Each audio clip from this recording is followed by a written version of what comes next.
Hi everyone, thank you for joining us again today. This is On Air with LHAG. Today we have with us Datuk Aznam, one of the founding partners of the firm and former managing partner. Datuk, so good to have you on with us today. Thank you, Elena. Thank you for being here. Pleasure to be here. So Datuk, what does it take to build a sustainable, successful firm? Amazing question. I always thought I knew the answer. I thought that all you need is the basic ingredients. Honesty, of integrity, of respect for one another, and culture with this nurture. Then we build everybody up.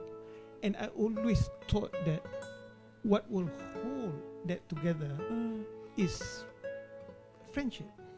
That we are friends with each other, then a lot of things that we can do together. But I'm now beginning to think that I'm wrong. Why so? Because I think because it's not necessary. Right. So long as you have consistency.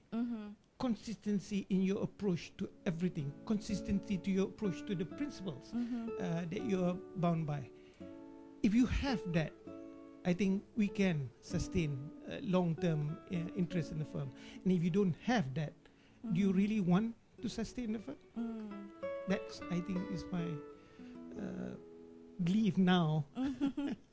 Okay. So, Datuk, we want to talk a bit more about how the year has been so far. We have gone through a lot globally and also as a firm. Pandemic, global recession. What do you think, or how do you think the second half of this year would play out? And what would you hope that would happen in the near future? Okay, I think things will settle down. The only thing I'm really not certain is this COVID-19 situation. We really don't know how it's going to play out. Exactly. So, and if you look in places like America, the UK, and various places in Europe, it's still looking very, very ugly. Yes. So, I don't know how it's going to impact us directly, although we can already see, even within the firm, for the first half of the year, really we didn't do very much. We were all either under MCO and all that. So I think what will happen is things are looking good. Although, that's why if you look industry-wide, I know that things are going to get a little bit more uglier before it gets better. Because the retrenchments are starting all over the place. The people are, really crying, but government is doing its part in all the various things, various initiatives they have taken. Hopefully that it is enough. But I am hopeful that we as a country at least are very resourceful, as a nation. And I hope that we will come out of this fairly well.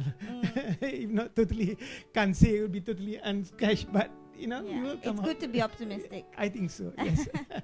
I've seen recently a rise in social media abuse through different platforms. You have WhatsApp messages, Facebook, Twitter, Instagram, and all these different channels where open to abuse.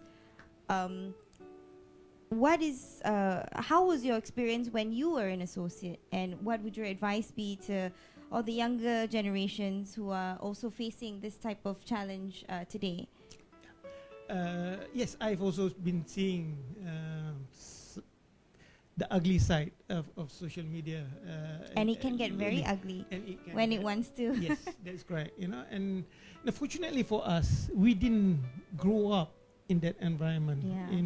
Ours was the snail mail kind of a situation, so at most was an email, so it's very limited to what you can do. Whereas the ugly thing about social media is the anonymity that it gives the person who perpetrate that kind, which is really unfortunate. It encourages this cowardice of you don't believe in anything you say, but you just want to say it so long as it's damaging to others, which is really very sad to see that people engage in. What advice do I give to young people these days? Just don't let it get to you. I think bad people will always be bad people. They will always, try to bring you down. Bring you down, be as damaging and all that. And there's really nothing very much you can do unless you can identify. Then various other options are open to you. But other than that, there's really nothing you got to do. My take is, if you have to answer, you just have to answer it in the shortest possible factual kind of way, and that's it. Don't get into, because most of it are nonsense in any event. There are no factual basis to anything they say, but there you are. So when it comes to the firm itself, what are your hopes for the firm in the near future, preferably maybe for the second half of this year? What do you see will be happening, and what do you hope will happen or take place? No, what I see is that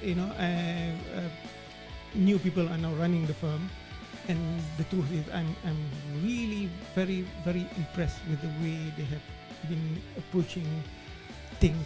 The challenges they're facing. Nobody seems to be really troubled by it. It's there.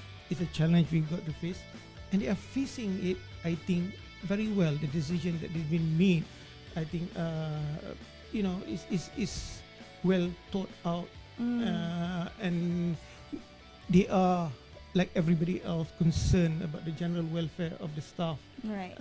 And I think these new people running the firm, I think, will take this firm very far if they just continue, persevere, and not be bogged down by too much of the unnecessary challenges.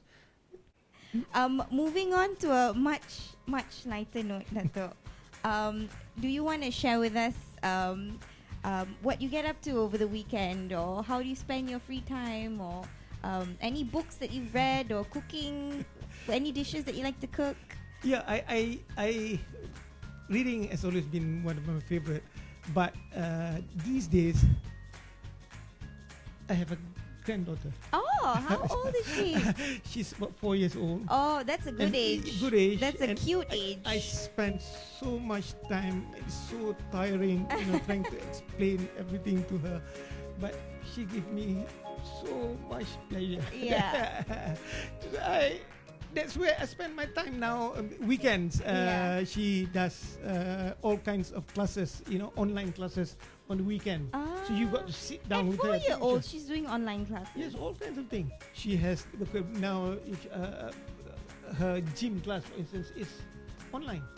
So she's how times have changed. The times have changed. Yes, that's correct. Her Mandarin class is so it's, but you got to sit there with her, and otherwise make sure she lose focuses. lose focus. That's unfortunately. So that's where I spend a lot of time and energy. What a good way to spend your time. I think it's tiring, but keeps you on your toes. Yes. Yeah. I really loved it. That's that's the love of my life now. Only one choo-choo. They are the others, but this one stays with me. I So see. the Spends most time with responsibility. you. Yeah. Okay. That's Okay. Okay, Datuk, thank you so much for being with us today. Pleasure. We had such a good time catching up with you. Thank you everyone for joining us today. This has been On Air with LHAG. We will see you soon. Bye. Bye-bye.